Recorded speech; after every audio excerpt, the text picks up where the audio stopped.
Welcome to Life Recovery Today with Stephen Arterburn. In the next half hour, you'll obtain insights and tools to transform your life using the biblical principles found in the 12-step program. We believe everyone can benefit from a life recovery experience because we all have struggles in life. Struggles with addictions, food, depression, anxiety, and relationships, to name a few. You'll be encouraged to see how others have found a new way of life with hope for the future through life recovery. Your host is Steve Arterburn, founder of New Life Ministries and Women of Faith, author of over 100 books, and teaching pastor at Northview Church in Carmel, Indiana, one of the 20 largest churches in America. Steve is the co-editor of the Life Recovery Bible, the #1 selling recovery Bible. With over 3 million copies sold, this is the Bible given to inmates by Prison Fellowship and the Pew Bible for the Salvation Army. Now here's Steve. Hi, Steve Arterburn here, and welcome to Life Recovery Today. Oh my goodness, I have got an amazing guest who survived what was known at the time, it's still known, in 2013, the Yarnell Hill fire. 3,000 degrees, and he was the lone survivor. We're going to talk with Brendan McDonough, and what a story of recovery. But first, I want to talk to you a little bit about this here 10th step that a lot of folks focus on during this month. You know, staying current is so important, and I want to tell you, we've got an election coming up. And this election that we're about to be involved with, about half the country, they're going to be happy, and about half of the country are going to be really disappointed. And so the day after the election, it's going to be hard to stay current. So you could end up arrogant and proud, or you could end up bitter, resentful, and angry. So whenever we're in recovery and we hit this amazing 10th step, we do every day want to take that inventory. We want to reflect on how things have gone. And we want to be sure that we're not prideful or arrogant, but also we want to be sure, just like the Bible tells us, to get rid of all bitterness and resentment. You know, one of the things we've been talking about at New Life is the word acceptance. And of course, that comes right out of the great quote that Bill W., what he wrote in the big book. Acceptance is the answer to all my problems today. Now I'm telling you, that's what we've got to do. If you are on the winning side after the election, you accept that and be responsible and care about the other people that lost. But if you lost, you accept it, and you don't believe that life is over because your person didn't win. Life goes on. And acceptance helps us to get into the life goes on part. I've tried to figure out any way that acceptance isn't the answer to all my problems today, whether it's accepting Christ or accepting responsibility for what I've done or accepting forgiveness. I mean, it's just an amazing concept for your life. So to stay current, you have to accept responsibility to stay current. Take the inventory, and when you're wrong, call somebody up, talk to them, tell them, hey, please forgive me, I didn't handle that too well. We'll take a break. We'll come right back with Brendan McDonough. It's a great story. Are you going through your struggles alone? Do you want someone to talk to help you through your pain? Do you feel like a failure when you relapse again, telling yourself, next time will be different? Don't walk this path alone anymore. Join a life recovery group today and be a person that your friends and family can be proud of. God created us to be in community, and we believe everyone can benefit from a life recovery experience. There are life recovery groups all over the country, and if there isn't one in your area, we can help you start one. Life Recovery brings recovery to you, right where you are. You'll take a journey with others to find healing and freedom. Whether you're looking to join a group or start one, New Life Ministries is here for you. Call us at 1-800-NEW-LIFE or visit liferecoverytoday.net. Welcome back to Life Recovery Today. Steve Arterburn here, and my very special guest, and I can't wait to get to the heart of his story, Brendan McDonough. Brendan, thank you for being with us here. So glad that you joined us today. Yeah, thank you so much, Steve. I really appreciate the opportunity. Now, you're out in Arizona, and you are the co-founder of a great Christ-centered treatment center, Hold Fast Recovery. When did you start that? So we started a little over 2 years ago. And how's it going? Yeah, it's been an amazing journey, and God just continues to open up doors, and I've learned so much. You know, I used to be a knuckle-dragging hotshot, and now I work in an office and get to give back what I've been given and just walk alongside people. Well, you were a firefighter. You showed up one day and you joined quite a group of guys. Tell us about that. Yeah, so early on in my life, I'd struggled with addiction and had found the fire service, and that fire service had saved my life. I had, men that were willing to come alongside me and help grow me into the man I am today and the father I am and the believer as well. And so they were called the Granite Mountain Hotshots.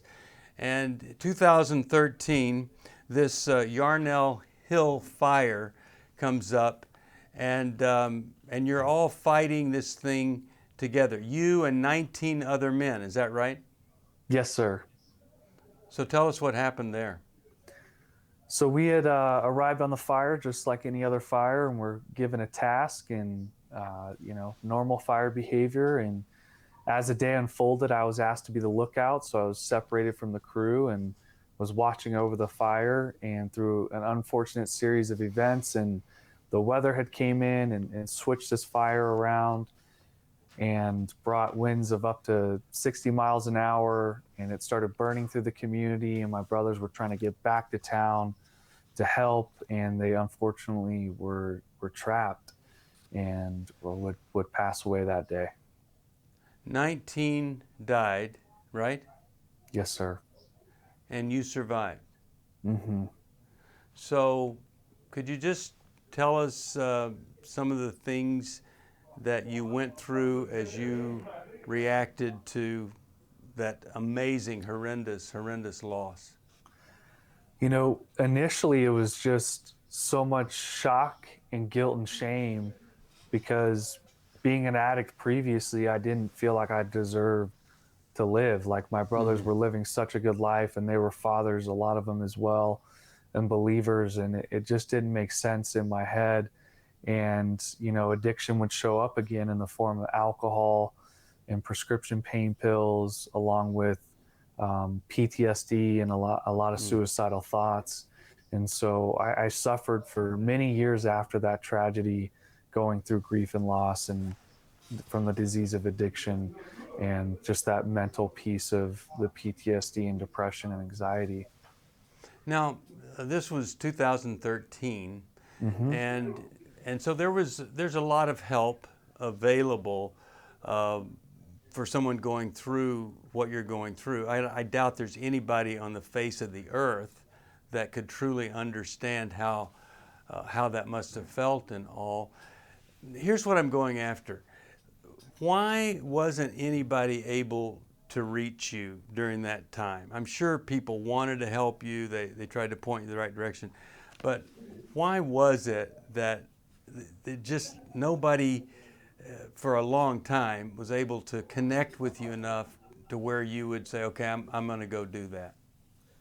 I had a lot of pride and ego, and I couldn't find a group of people that were going through the same struggles as me. Not maybe the same exact ones, but grief and loss and trauma and the disease of addiction, it is what it is, and it looks different for everyone. And I just wasn't finding that commonality. And I thought I was a firefighter. I was 22 years old. I thought I could just, keep working through life and that I'd just work it away. And I wasn't in contact with God, and I wasn't building that relationship. And so there was a lot of areas that were lacking in my life that I wasn't willing to take a look at. So you just stayed on this track, and it was painful and it was difficult. What was the kind of the the crack in the barrier or in the wall that started to come down to where you decided, okay, maybe I could get some help here? We were at one of the memorials for my brothers, and the week previous I had put a gun to my head and almost committed suicide. And I was just at a place of being broken. And I remember crying out to God, I can't live my life like this anymore. And at that memorial, I would run into a counselor that helped me get in touch with a trauma therapist. And I would begin trauma therapy and going to a Christian recovery meeting. And that's when my life changed dramatically. Really? So there, I mean, that was the gun to the head. I guess that you'd have to say that was bottom, right? Mm-hmm. That was completely rock bottom. Yeah. And so the Christian recovery program, tell us about that.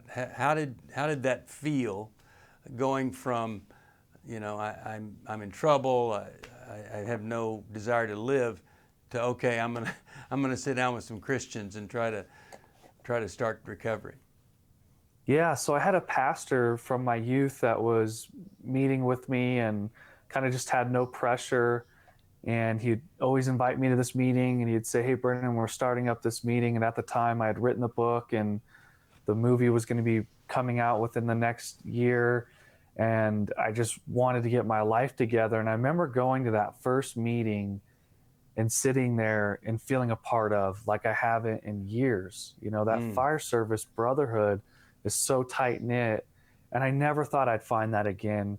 But just finding that commonality of men that are wanting to strive to be better and to build a relationship with Christ and to work through those steps, and seeing the value and how it's changed their lives, I knew that, you know, simple math, right? 2 + 2 = 4, that if I wanted to live a different life, that I had to follow in their footsteps. Well, I love that, because I think all of us, in the most desperate moments even, we want to belong. We want to feel like we belong and be connected. And we just think we can't be. You know, it's just, maybe we had this group here and nobody's going to be like that or whatever. And when we do at New Life, when we do our Every Man's Battle weekend, you know, we have guys coming in with that very same feeling that they expressed, that you had. You know, nobody can bond with me, and I'm never going to have this kind of togetherness and connection. And then before it's over with, they're friends for life, and they find that they can.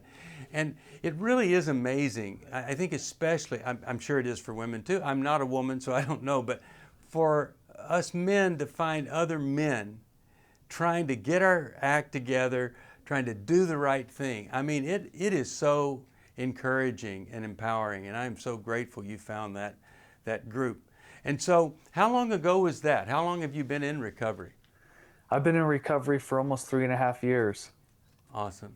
And well, you survived the worst part. That's the good news. I'm going to take a break. When we come back, we're going to hear about restoration, hear about your treatment program, and how all of the 12 steps can apply when it's post-traumatic stress syndrome that anybody is dealing with. And it's kind of even ridiculous to say those words. It's just horror that you're trying to survive. We'll be back right after this.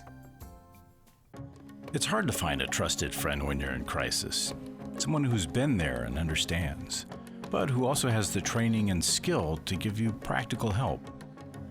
Family, friends, and churches want to help, but often they're not equipped to care for those dealing with problems like addiction and pornography, infidelity, anger, depression. New Life Ministries is here to provide help and hope in life's hardest places. We're not focused on making people feel better. We're focused on helping people do the work that will help them be better.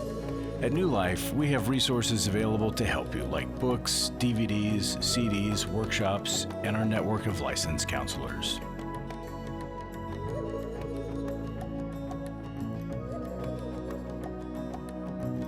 If you need help, call 1-800-NEW-LIFE and begin your new life today.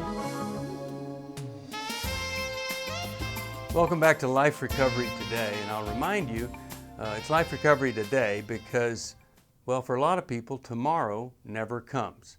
And we think we're going to quit tomorrow or start recovery tomorrow, and it just never gets here. So it's Life Recovery Today. There is not 1 ounce of power in tomorrow or yesterday, but today you can actually do something with your life. And we're talking with Brendan McDonough, and he's done a lot with his life after this horrific tragedy. I just cannot imagine. I know the camaraderie of firefighters. One of my good friends is a firefighter, and then to lose 19.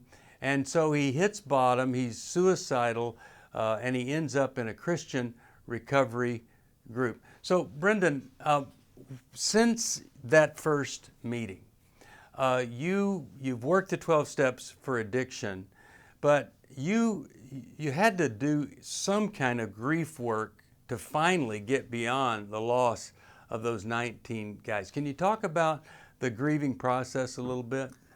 Yeah, it was so unique because I was grieving so many different things. I was grieving my brothers, the crew in itself, my career, and just so much in it. And I needed that fellowship through the 12-step community and my Christian brothers to be able to have people to talk to them and just walk through some of the greater moments. And that was kind of one of the biggest things is as I was chatting, with sponsors and pastors about who these men were, I really started to get this turn in my life that I could let go of the shame and guilt I felt for surviving and start to begin to grieve them while the steps and always, taking a moral inventory every day of what's going on, right? Like you had said, that's so important.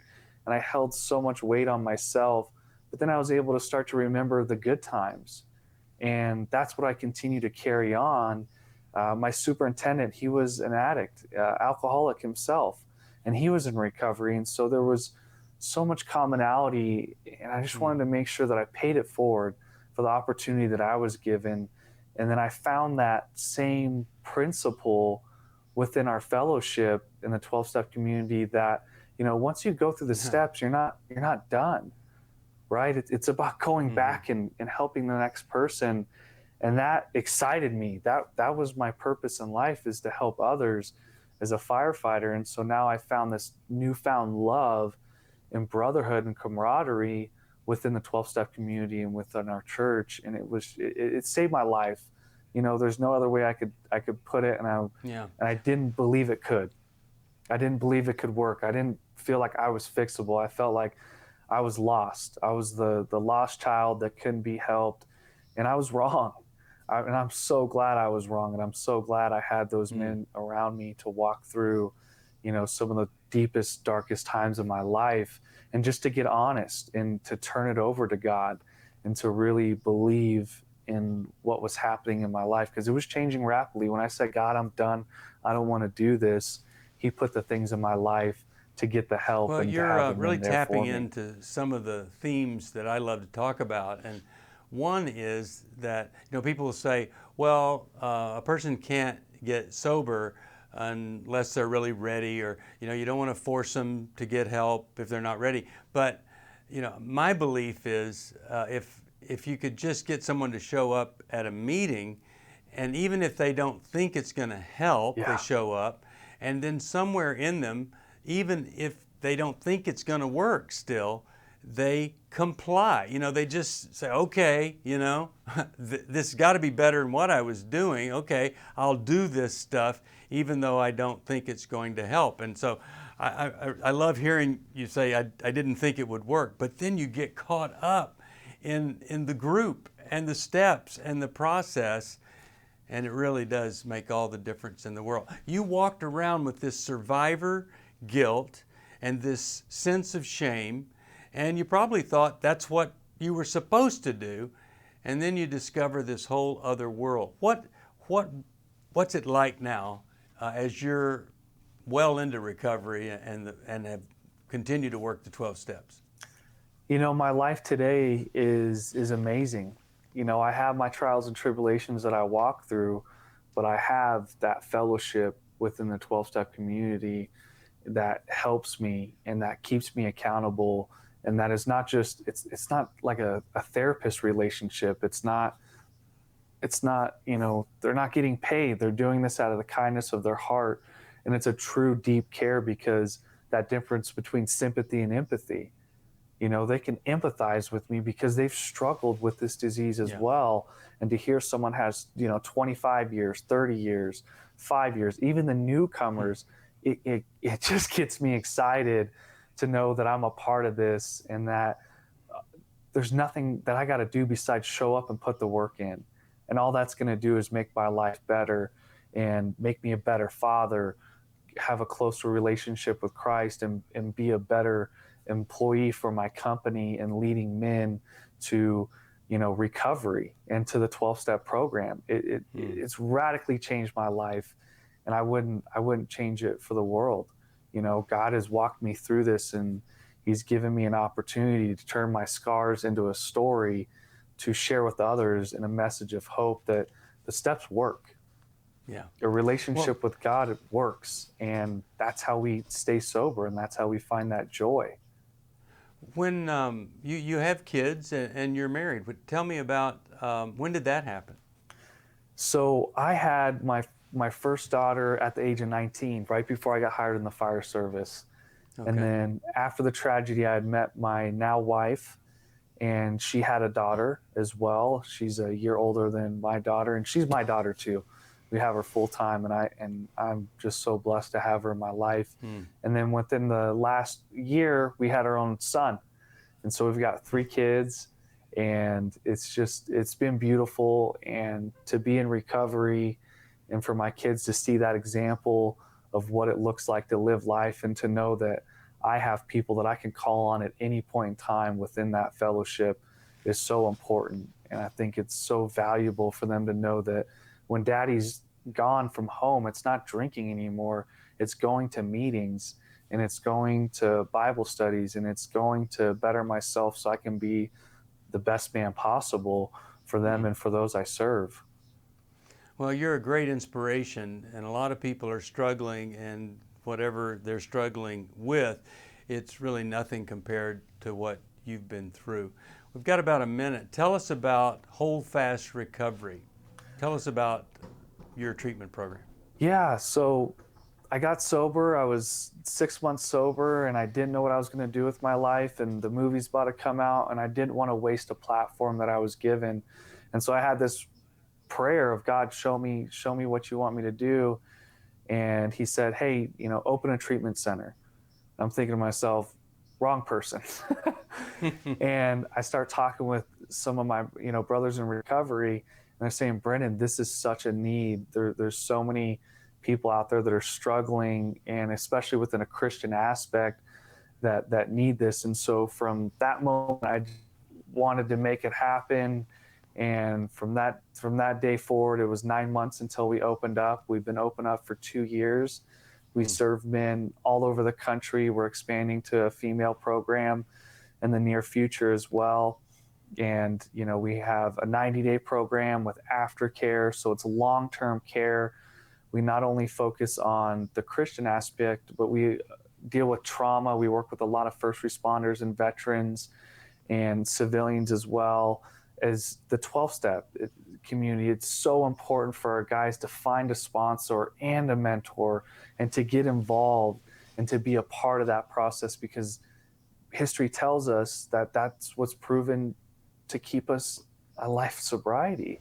Amen. And so we gotta keep giving that back. We gotta keep letting them know that a relationship with Christ and working these steps, on a daily basis, is what's going to keep you in a place of being sober. And that doesn't mean we don't have tough and hard days, but that gives us an opportunity to face those, and we don't have to be alone. Well, Brendan, thank you so much for being with us, and thanks for telling your story. And you are, it's just one of those great transformation stories of, here the person is struggling, suicidal. With the help of God and others, transformation. Now you're helping other folks. We're going to take a break. We'll come right back for a final segment here on Life Recovery Today. Stay tuned. Life recovery isn't just about making the courageous choice to give up an addiction or dependency. It's a journey towards health, wholeness, and becoming your very best you. If you need resources to help you in your journey, we can help. There are many life recovery resources that you can do on your own, with a group, or with your church.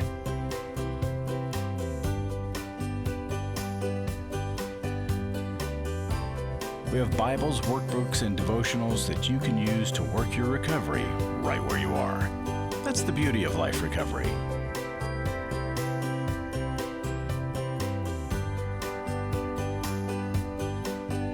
To learn more or to get the Life Recovery Bible or any other life recovery resource, visit liferecoverytoday.net or call us at 1-800-NEW-LIFE.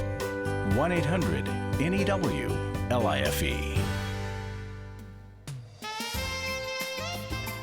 Welcome back to Life Recovery Today, and I love Brendan's story. I mean, you know, when you've got a gun to your head, it doesn't get much lower than that. And he didn't think anybody could help him, but he was just willing to sit down with the encouragement of a youth pastor, sit down with some other guys, and that changed everything. You know, sometimes we wonder, how can I help this person over here? They're struggling. I don't know what to do. I don't know what to say.